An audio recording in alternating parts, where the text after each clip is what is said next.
Daniel Penny, a hero or is he a killer? This is part 3 as James Buckland and Charlie Crimebuster discuss the last episode that was dropped. We're glad to have you as part of the Charlie Crime Train today. Hey, James, tell everybody where they can find us out there. They can find us at peacemakernetwork.com. And there they can become a badge member. That's BADGE member for as little as $3 a month. That's less than a penny a day.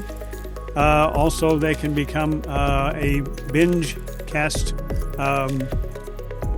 subscriber, I guess you could say, or follower, where they can binge-cast all of our episodes at charliecrimebuster.com. They can also visit us at, which they should be here, which is at Crime Talk on Charlie Crimebuster at youtube.com.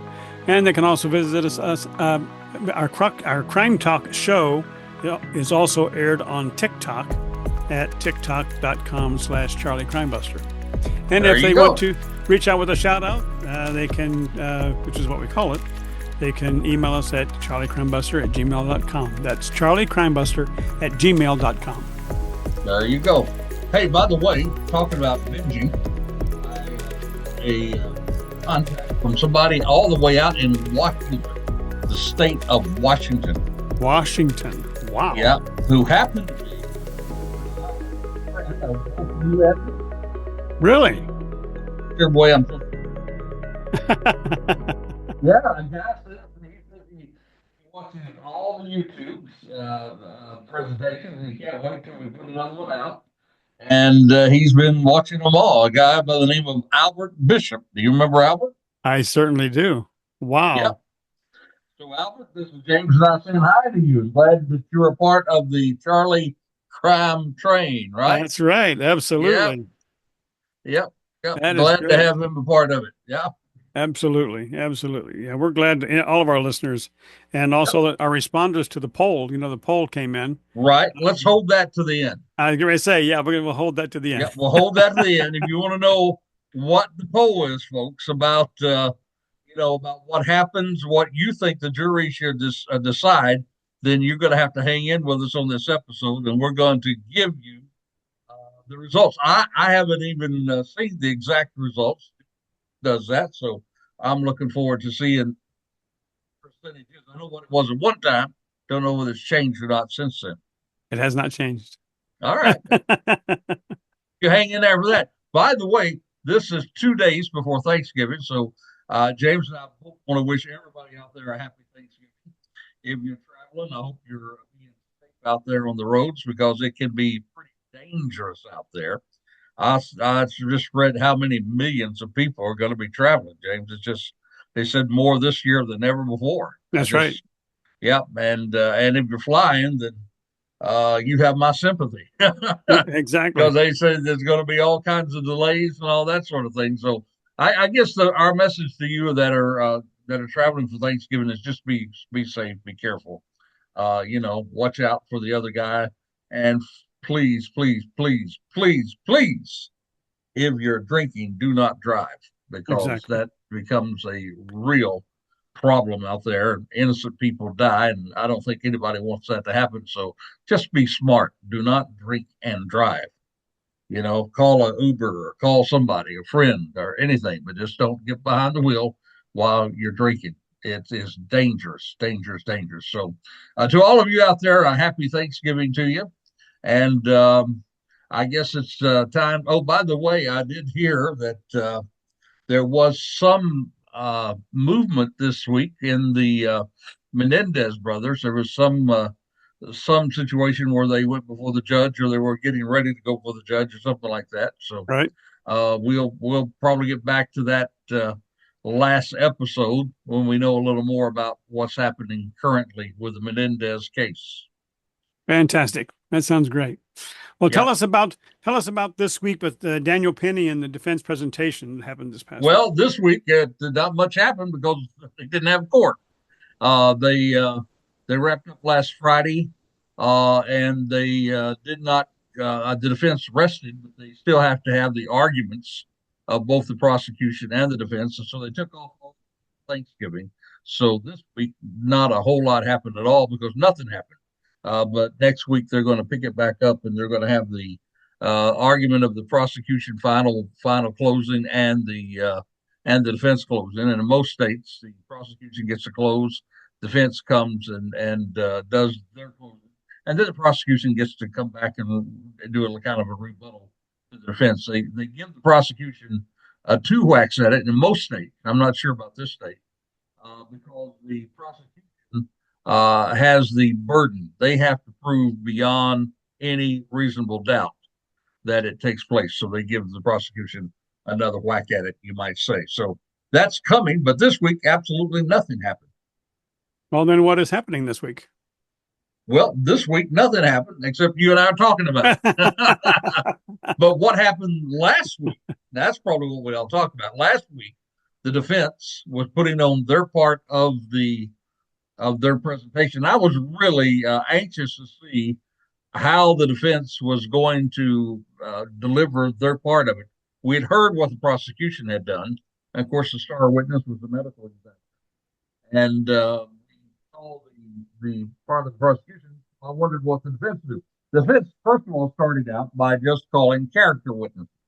And it wasn't very hard to find a lot of people who had a lot of good things to say, about Daniel. I mean, they were talking about Daniel Penny, his family, his mother came, some other friends came, and of course the whole group of Marines.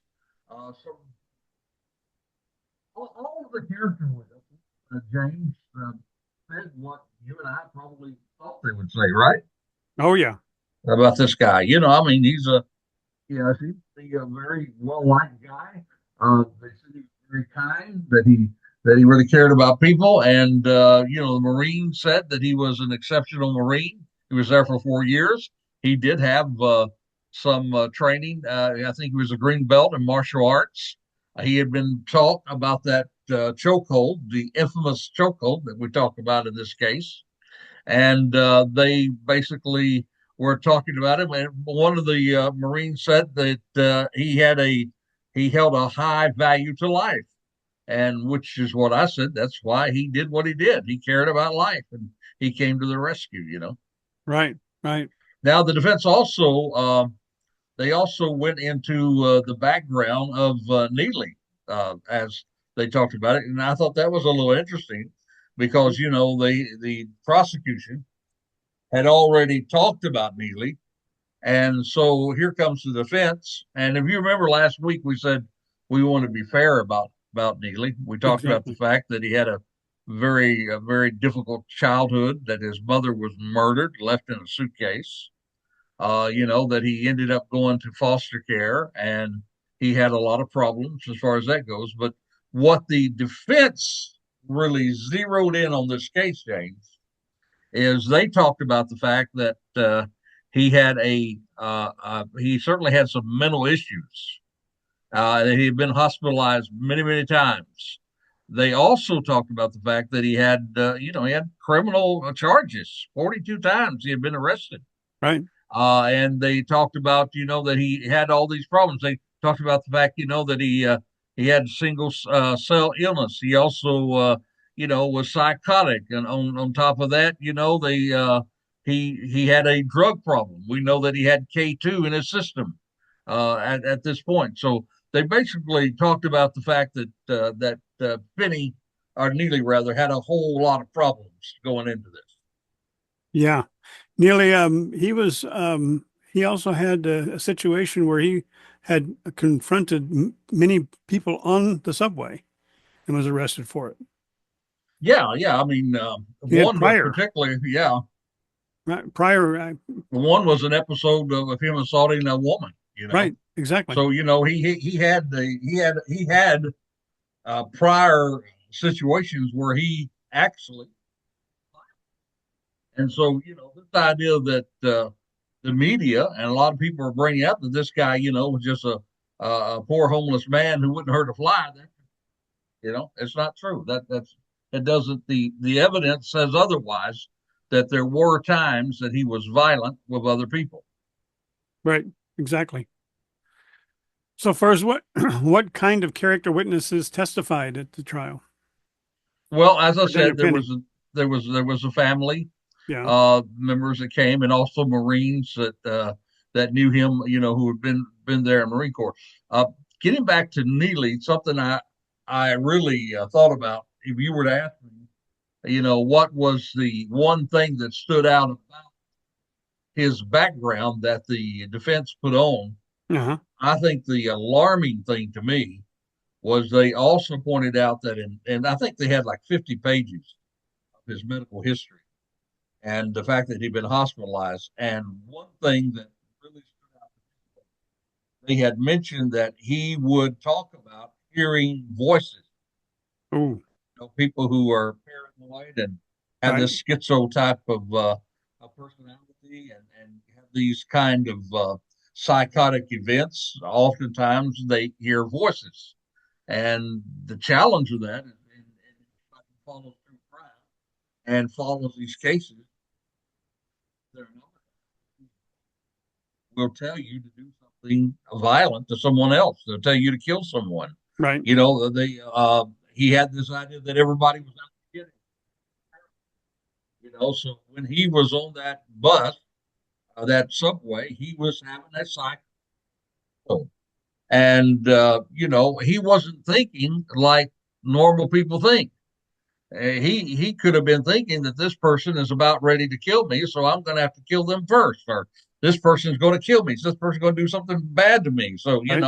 I'm going to fight. So this was an extremely very tense, dangerous situation that Daniel Penny placed himself into to try to help come to the aid of other people.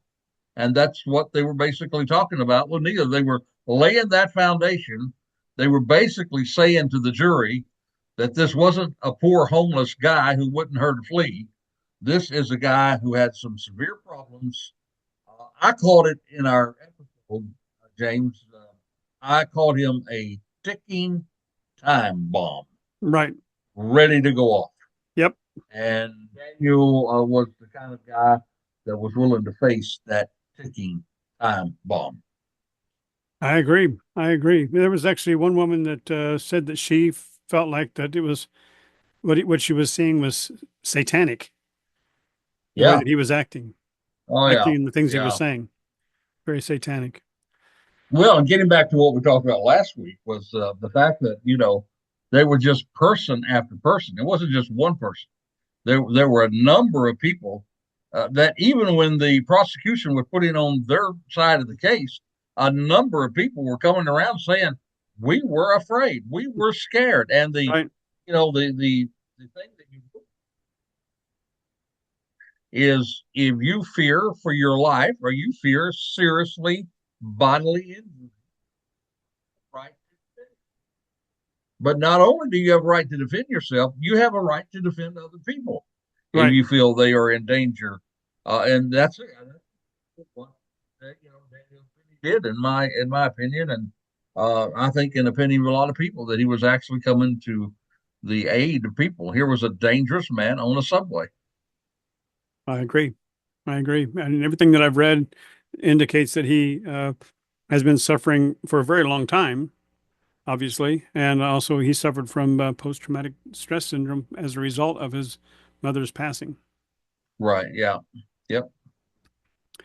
So can we change the story up a little bit and go to our crazy crook?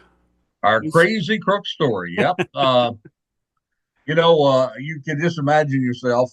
I hope you can't imagine. I know. I hope you can't imagine yourself, but some people could imagine if they were in jail, you were kept a lot of the comforts of home. Although people in jail do have a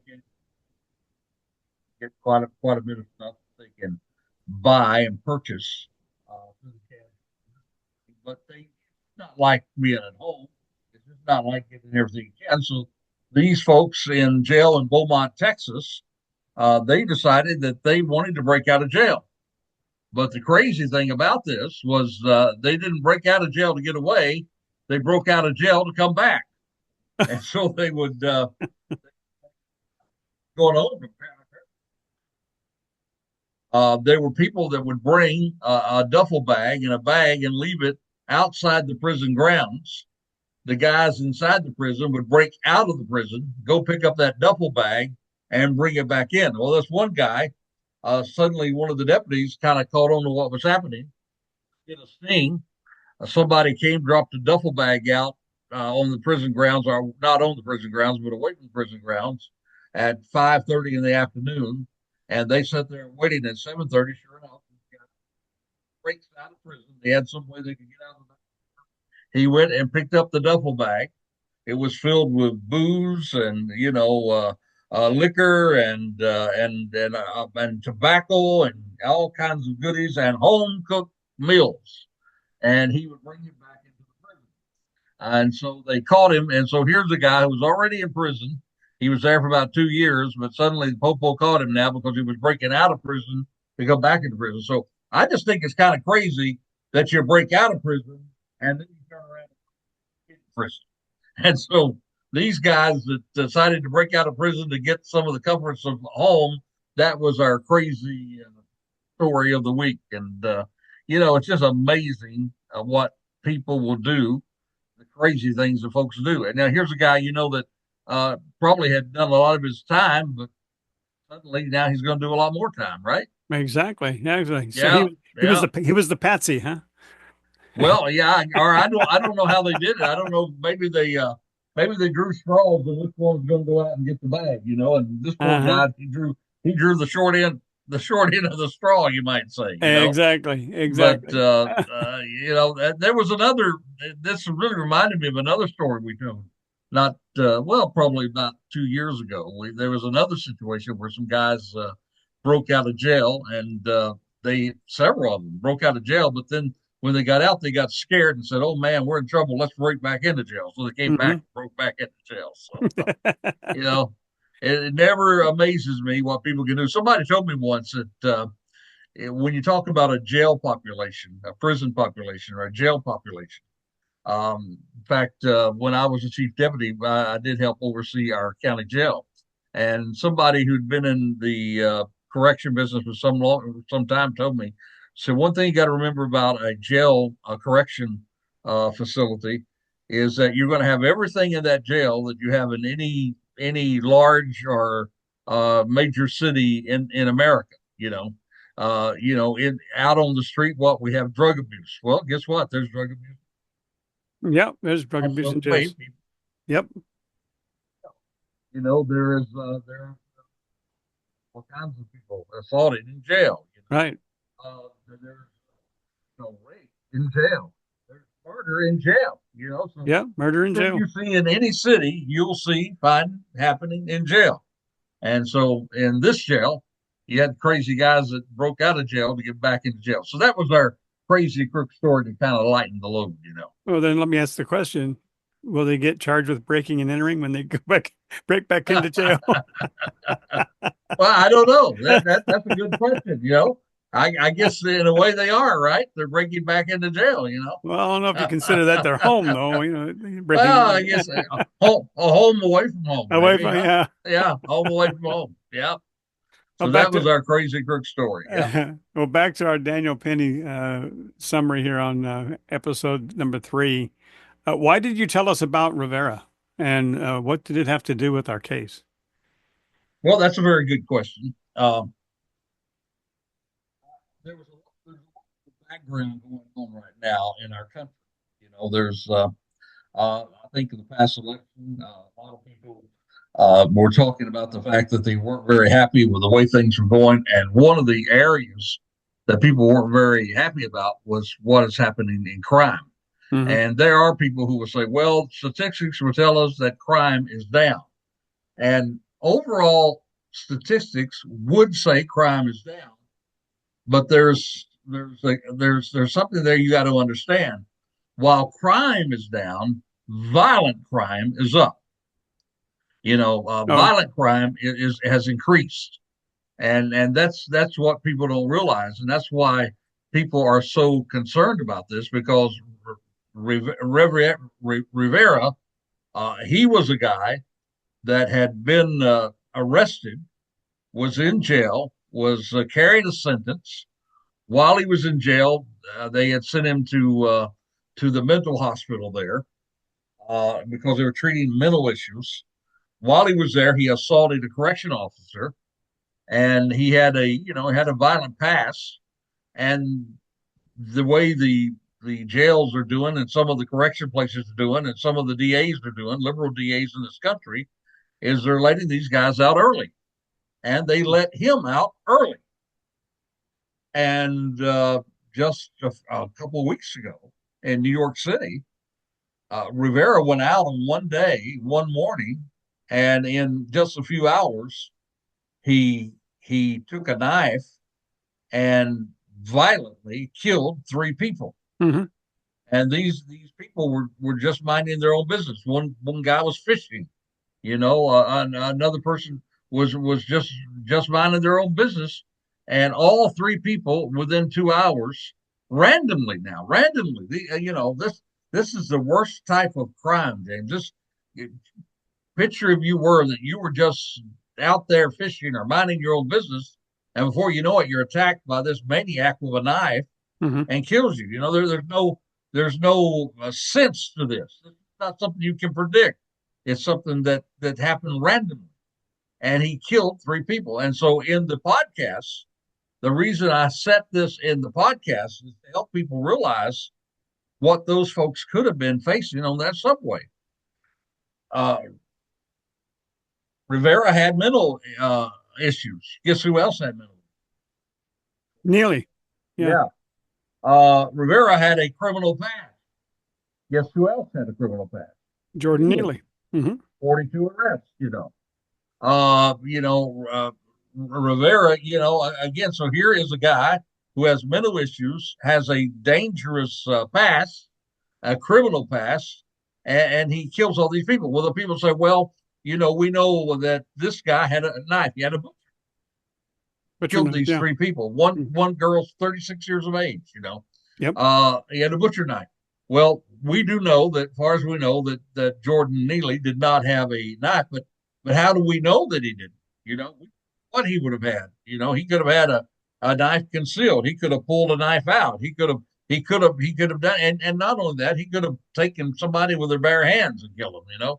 Mm-hmm. So I wanted to let folks know that these folks are out there and they're very dangerous, and that again, it goes back to the theme that I'm trying to say to our audience, is that this guy is not just a innocent homeless person. This guy has mental issues, and this is happening all over the country. I mean, we're seeing these things happening, and that's why we tell people, James, on our podcast, often you'll hear us say, stay safe, stay alert. What we're saying to people is always be aware of your surroundings. Absolutely. When they finally talked to him, he admitted that he did it, and he said that he was targeting, get this, people who were preoccupied, people who weren't looking, who weren't considering their surroundings. Mm-hmm. And that's the people that he went after. And so I thought it would be really good, number one, because this just happened. Number two, it happened in New York City. Number three, it was about somebody who had mental issues. And number four is about somebody who had a criminal past, to show that, Daniel Penny did not know who he was coming up against, but he was willing to grab that person, whoever it was, and to try to keep other people. That's the reason we shared the story inside the podcast. Well, tell us about the bombshell now. What's the bombshell? Well, it was a bombshell for sure, because I did not expect this. We know that the medical examiner for the prosecution ruled that Neely died as a result of the chokehold that Daniel Penny put on Neely. Yeah, neck compression. Yeah. And she did this, by the way, even though she did not have the toxology results in at that time. Mm-hmm. She did not have all the history of his mental illness. Mm-hmm. She did know that he had, a single cell issue. She did know that he had health issues. And she did not know, I think, at the time, how much K2 was in his system. And K2, by the way, is it is a synthetic marijuana, but it's much more powerful than regular marijuana. In fact, it's been described as being from 2 to 2 times as potent as marijuana. some people said that it almost, if it's there in quantity, and it can be so potent that it's almost like cocaine. So he did have these drugs in his system.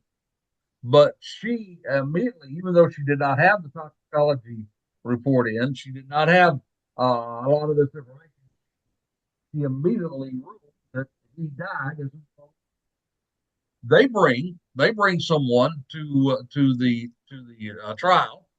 They bring their own witness in, and this guy, by the way, was actually had performed Dr. Satish Chandru. He had performed 9,000 autopsies. He's a forensic pathologist, more than 9,000 autopsies. He looked over the material.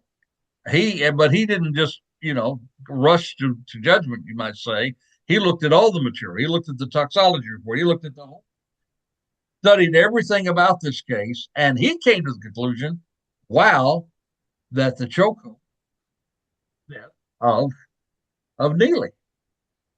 Now, remember, Dr. Cynthia Harris, the medical examiner, she said that it was because of the compression of his neck. And she said that before the toxicology, other reports came back. And it was James, when Dr. Chandru was there, she was there in the courtroom. She was listening to this guy basically say the opposite. In fact, the defense said that one of the questions was this: the fact that someone is restrained in a position of chokehold and dies, does that make it a chokehold death? And Chandru says no. And in fact, he basically comes out and says, and he took the video there that they played before the jury and the court the previous week, the prosecution. He took that same video and actually showed that Penny did not really end up doing a proper chokehold. He did not cut off that air. It wasn't cut off. Mm-hmm. And so, he comes back and says, in order for it to be a choke, he said, you have to put enough consistent pressure to render someone unconscious, and for an extended part of time. And he said it did not appear that Penny applied the proper chokehold there, he said, and so he basically comes back and says, no, the chokehold that Penny put on Neely did not cause his death. Mm-hmm. So that's a bombshell. Yeah, but they asked if it was a contributing factor, and he had to agree that it was a contributing factor. Well, so that did not cause his death. No, it didn't cause the death, no. Yeah, but and so he said, what did? Well, then he comes back and he said, you got a guy that is having a psychotic Episode. Yep. You have a guy who has single cell. Yep. You have a guy who has K2 in his system. Therefore enhancing his schizophrenia. Yeah. And you have a guy who is being restrained. Mm-hmm. And he said, when you put all that together, yeah, that causes death. But just to say it's a fatal mix. Yeah, that Neely himself did that is not true, according to his study and his research of the case. Now, the other thing I think is important to hear is that he took, and he also brought out that any one of those things that we just discussed, could have caused somebody's death. And he brought a scientific paper in where that it had been proven that people had died from just one of those things, much less all of those things together. Correct. So, I think I wasn't in the court, but I have an idea that this probably would resonate with the jury. I think so too. Yeah. Yeah. Definitely. Yep. I mean that was a real bombshell to me. I mean, just to think that their star witness was the medical examiner, right, who said that Neely caused the death, and now you've got another person coming back and saying, no, that's not true. Exactly. Yeah. Yep. But why was O.J. Simpson mentioned in your podcast? Another good question. As the close of our podcast this week, I basically just said, I'm not keeping anybody in suspicion. I've said this all along. I think Daniel Penny is innocent. I don't think he's guilty. And I said, here's what I predict the jury's going to do. The jury's going to come back and say not guilty, or perhaps they may it may end up being a hung jury because all it takes is one person to hang a Mhm. jury. So if one person out of those people says, I believe he did it, then that could be a hung jury.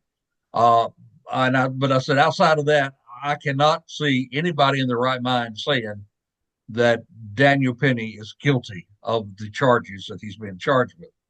But then I said, but you never know what a jury may do. True. And I went back to the O.J. Simpson case, and because that happened just this week, just within the last couple of weeks, there have been two people who've come forth on the O.J. Simpson jury who have now said that the reason they voted not guilty for O.J. Simpson based on what happened to Rodney What happened to Rodney King? Huh? before the thing down. In other words, the jury was making a social statement that you can't trust the police, and that that this guy was a person, and they were making a rather than judging the case as the facts were. So if that happened in the O.J. Simpson case, it could happen here because already, we already have quickly the race card has already been pulled in this case. We have people that are even protesting, and they have signs up about defunding the police. The Right. police didn't have anything to do with it. A police officer that held him down. It was a Marine. Right. So there is a possibility that the jury could come back and say, "Hey, by the way, we want to make a statement." But I don't think that happened. But that's why I reminded people that it did happen in the O.J. Simpson case, so it could happen in any case because who knows what a jury would do. Speaking of juries, we did our own little jury. Tell us about that.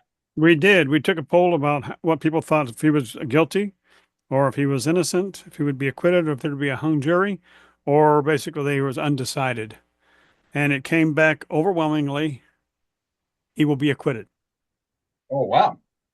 Overwhelmingly. Well, overwhelmingly, people agrees with us then. That's Oh, right. this They one, do. right? Yeah. Yeah. Yeah. If you don't agree, still we'll listen to you. But Yep. I would be really shocked.